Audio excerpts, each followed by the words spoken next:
I'm gonna teach you how to make a really easy, basic tuna fish sandwich with just a few ingredients I've got in my fridge. I found a couple spare cans of tuna fish, or canned tuna. That actually brings me up to a good point. I debate this a lot with my buddy Paul. Do you call it a tuna sandwich or a tuna fish sandwich? I think I grew up in a household where we called it a tuna fish sandwich, but I kind of get his point too, because you call it canned tuna, so you could call it a tuna sandwich. But when I think of a tuna sandwich, I think like a ahi tuna sandwich, or like a seared tuna kind of thing.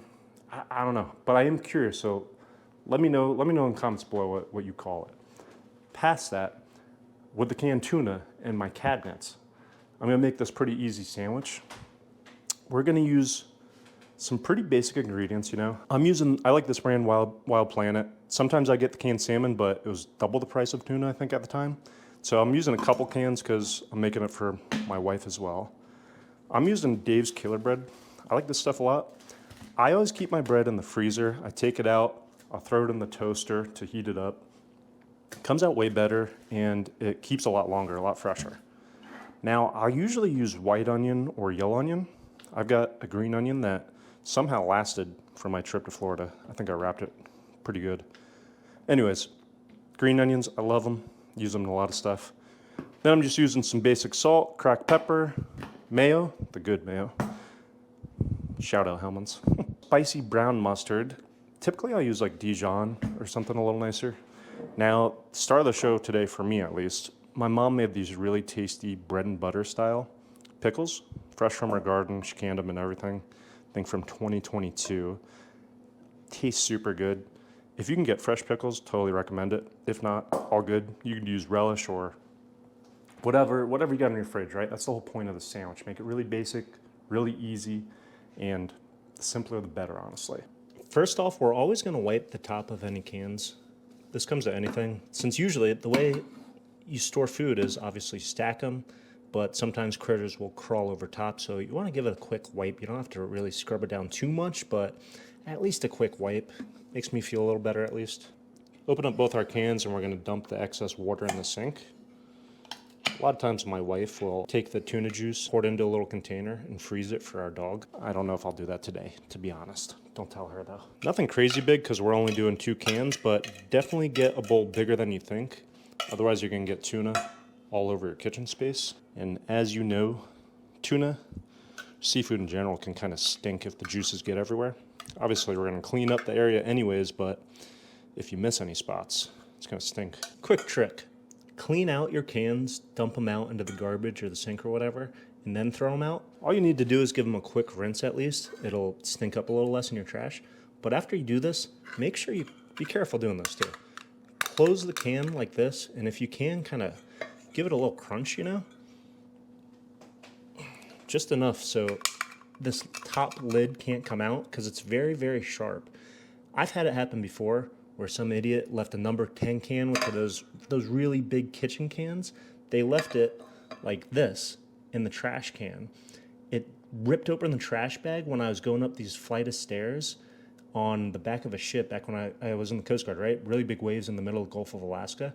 Garbage split everywhere, ruined my whole day. So because of that, in particular, keep that story in mind.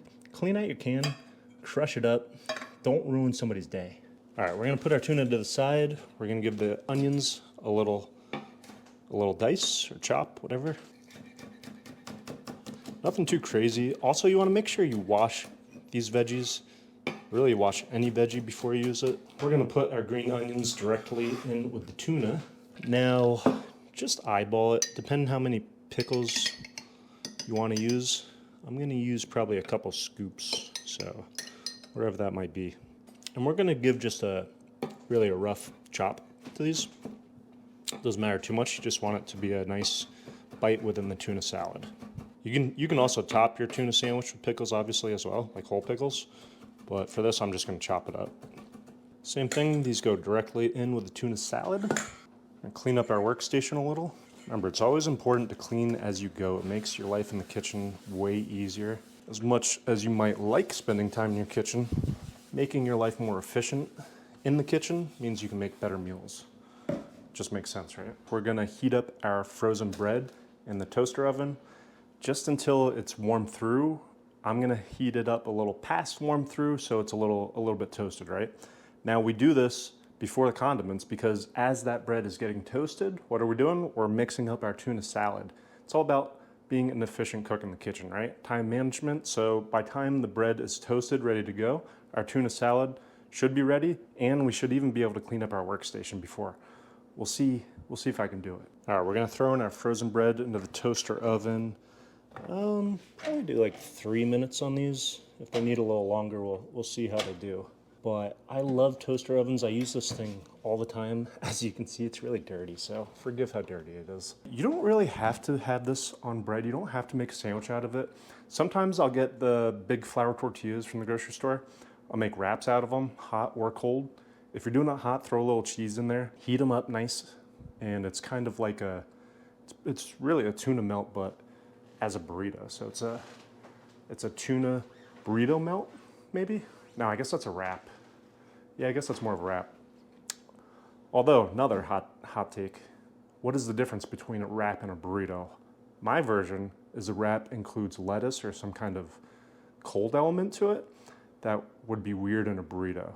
So for instance, say you're making like carne asada with some Mexican rice and beans and stuff. You're throwing it in a big flour tortilla. You heat it up, make it nice and toasted. If you have cold lettuce, cold tomatoes chopped up inside a tortilla, that to me is a wrap. I don't know, just talking out loud. But anyways, we'll get back to the main thing. We'll make our tuna salad now. All right, I got too busy talking about my rant about burritos and wraps. We might not beat my timer for my bread. Anyways, we're gonna throw in some mustard. Just eyeball it, depending on how much mustard you like. I like a good amount of mustard. Same thing with the mayo, which we need a clean spoon for. Now we don't want our tuna salad to be dry, but we don't want tuna salad soup either, so it's important to find a nice medium. I might use about a tablespoon to a tablespoon and a half per can. All right, let me check on the bread. All right, still floppy, so a little longer on the bread. All right, we got the mayo in. Now we're gonna get a little salt in as well. You don't wanna over salt it, you don't wanna under salt it, you know. The best way to do it is to add a little bit in. Give the tuna salad a taste. If it needs more salt, add it afterwards, because you can't take it out. At least I don't know a way to take out salt, at least not in tuna salad. But say you're making a soup or a chili or something like that, and you add in salt and the top falls off. To take some salt out, what you could do, you could put in a couple raw potatoes, and that potato will absorb that salt, as well as some other seasoning, but it basically acts as a sponge. Just a little fun tip that I've definitely had to use before when I was cooking big vats of soup back when I was in the Coast Guard. We have those giant, I forget what they're called, but they're like giant metal bowls that heat up. Can't for the life of me remember the name of them, but they're gigantic. I mean, like the size of my torso or bigger. You have to use this giant 4-foot paddle to stir anything in it. Anyways, I've definitely made that mistake where I've dropped in a ton of salt, and that was a helpful tip one of my people taught me. Throw in some raw potatoes, it soaks it up just like a sponge. That will definitely not work in tuna salad though. It's nice and mixed in, you know, you want a nice consistent tuna salad. It's pretty simple, you know, you don't want big chunks in it, you want it nice and mixed up. It sounds like our bread might be done, let's check it. We've got our toast to toasty perfection. I like it a little crispy. My wife likes it in between, so that kind of worked out perfectly, honestly. So we got our mixed in tuna salad, we've got our toasted bread, but like I said, you could use wraps for this. Wraps, not burrito, tortillas, right? You could use crackers, you could eat it plain. A lot of guys on our ship in the Coast Guard, they don't like having a designed menu for them for months and months at a time. I wouldn't either, because you can't select what you want to eat, right? As a cook, I'm designing a menu for months out, so you have your meals predetermined for you, which kind of sucks, right? Sometimes they would keep a bunch of tuna packs in their lockers, they'd eat them just raw, or they'd use a little mayo from the mess deck, like those little mayo packets of relish or whatever, little mustard. If they really knew what they were doing, they'd grab the mustard, and they'd eat those as snacks through the day, you know? I'd usually try to make a nice healthy tuna salad for the salad bar area for people who like to eat a little healthier, especially.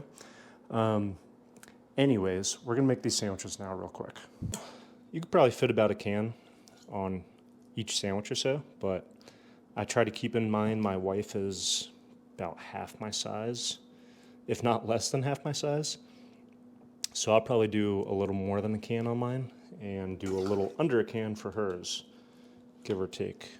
Now, I just got back from my trip from Florida, like I said, so I barely have anything in my fridge. Typically, I would have some big tomatoes and some big onions I could slice up, maybe even some lettuce to top these with. But today, I don't have shit, to be honest. What you see is what I got, basically. So I'm gonna really load mine up to be top because I can, and I'm excited, and I'm super hungry. We've been eating nothing but out, basically, the whole time in Florida. We didn't have a kitchen to cook in or anything. It was a nice break from cooking and doing dishes, but I'm very excited to eat at home. So, next step, we're gonna slice these the best way, grandma style. I don't know if everybody calls these grandma style because maybe your grandma didn't slice these style, so maybe that's the wrong way, but I slice them into triangles. And mine's gigantic, so it'll probably go everywhere, but that's okay. That's the good stuff right there. Now, we got a couple tuna sandwiches that took, I don't know, 20 minutes to make, 15 minutes to make or something like that.